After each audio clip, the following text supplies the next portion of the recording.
Assalamualaikum warahmatullahi wabarakatuh. Syukur alhamdulillah bertemu lagi dengan Bapak Yudi Supriyadi Hamdan dalam pembelajaran materi pendidikan agama Islam dan budi pekerti kelas 6 semester 1. Gimana kabarnya anak-anak pada hari ini? Alhamdulillah. Mudah-mudahan Allah selalu memberikan kita kesehatan dan tentunya tetap semangat dalam belajar. Baiklah anak-anakku, kita akan mempelajari pada pelajaran yang pertama di kelas 6 semester 1 itu tentang indahnya saling menghormati. Tapi sebelum itu, mari kita sama-sama membacakan doa terlebih dahulu agar pembelajaran yang akan kita pelajari pada hari ini mendapatkan keberkahan dari Allah Subhanahu wa taala. Bismillahirrahmanirrahim. Rabbi zidni ilman warzuqni fahman. Amin. Alhamdulillah. Setelah kita berdoa, tapi sebelum kita menginjak kepada pelajaran, kita harus mengetahui bahwa tujuan pembelajaran yang akan kita capai pada hari ini. Yang pertama adalah peserta didik dapat membiasakan diri selalu membaca Al-Quran dengan tartil. Yang kedua, peserta didik dapat mengetahui makna dari Quran surat Al-Kafirun dengan benar. Yang ketiga, peserta didik dapat membaca Quran surat Al-Kafirun dengan jelas dan benar. Dan yang keempat, peserta didik memiliki sikap toleran dan simpati kepada sesama sebagai implementasi dari pemahaman isi kandungan Quran surat Al-Kafirun. Oke, kita mulai pembelajaran pada hari ini. Sebelumnya, Bapak pengen ngasih satu pertanyaan. Kira-kira masih ingat gak kalian? Apa lambang negara kita Indonesia? Betul. Lambang negara kita Indonesia adalah burung Garuda.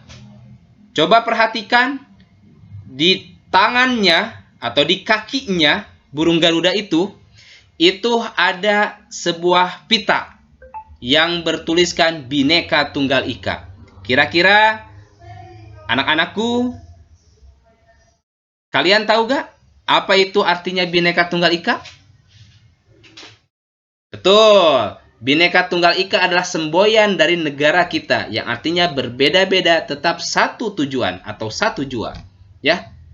Nah, kita bersyukur bahwa di Indonesia itu merupakan negara yang beraneka ragam, baik itu dari suku, bahasa, adat istiadat, bahkan agama. Oke, amati gambar di bawah ini.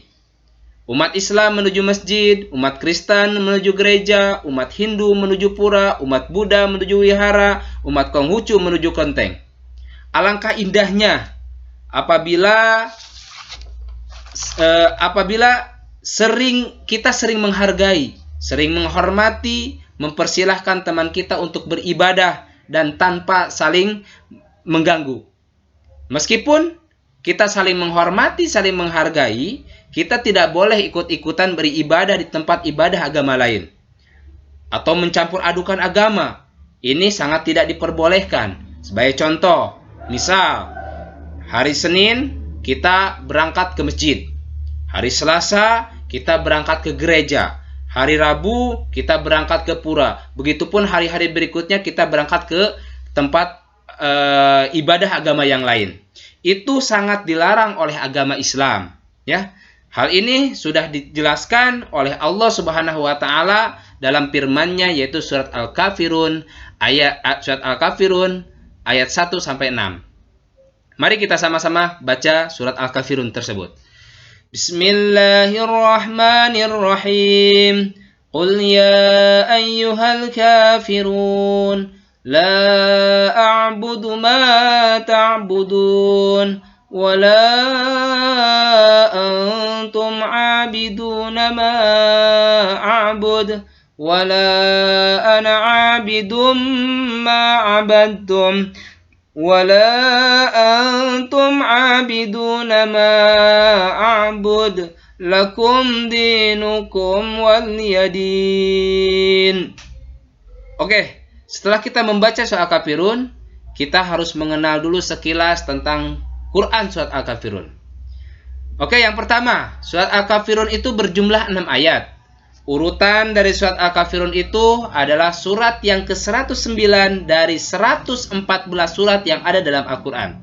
Surat Al-Kafirun tergolong ke dalam surat Makkiyah, yang artinya surat yang diturunkan di kota Mekah sebelum Rasulullah SAW hijrah ke Madinah. Surat Al-Kafirun juga diturunkan setelah surat Al-Ma'un, dan Al-Kafirun artinya orang-orang kafir.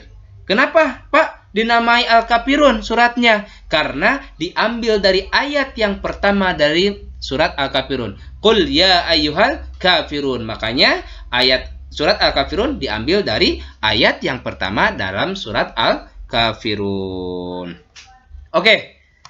Nah, sebelum kita melanjutkan, kita harus tahu dulu nih.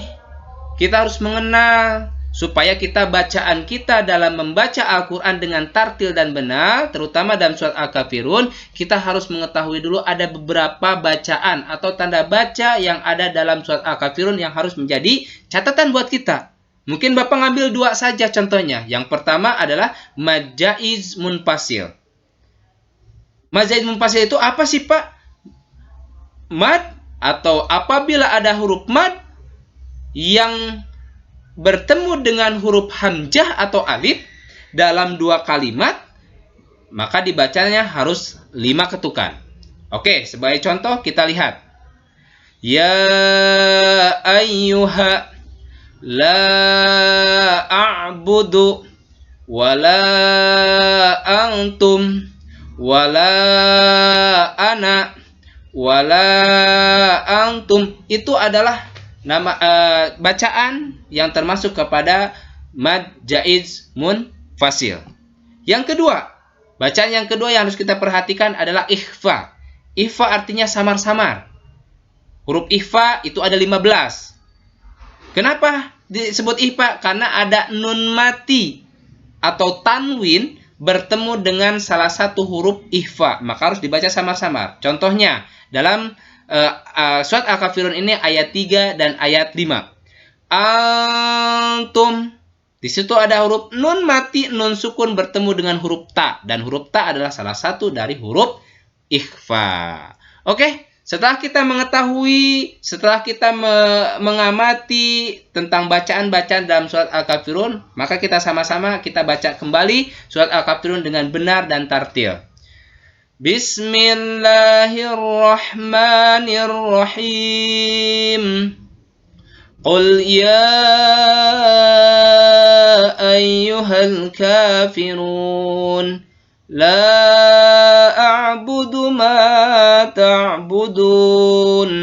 Wa la antum 'abiduna ma a'bud. ولا أنا عابد ما عبدتم ولا أنتم عابدون ما أعبد لكم دينكم ولي دين. Alhamdulillah, bacaannya sudah mulai lancar, mulai mengikuti sesuai dengan bacaan yang ada di dalam ilmu tajwid.